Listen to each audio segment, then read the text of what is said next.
ଅଛି ଯେ ଆମ ରାଜ୍ୟରେ ଏବେ 5284 ଜଣ ଭିକ୍ଷୁକ ଅଛନ୍ତି ଯେଉଁମାନେ ଭିକ୍ଷା ମାଗି ଜୀବନ ଅତିବାହିତ କରୁଛନ୍ତି।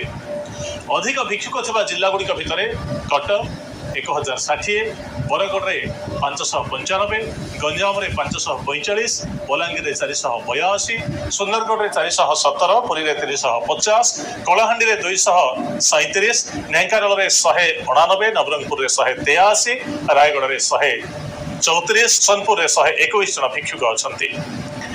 ଦାନ କଲେ ପୁଣ୍ୟ ହୁଏ, ଏହାକୁ ଧର୍ମ ସହିତ ଯୋଡ଼ା ଯାଇଛି। କେବଳ ହିନ୍ଦୁ ଧର୍ମରେ ନୁହେଁ, ସବୁ ଧର୍ମରେ ଦାନକୁ ଏକ ପବିତ୍ର କାର୍ଯ୍ୟ ବୋଲି କୁହାଯାଏ।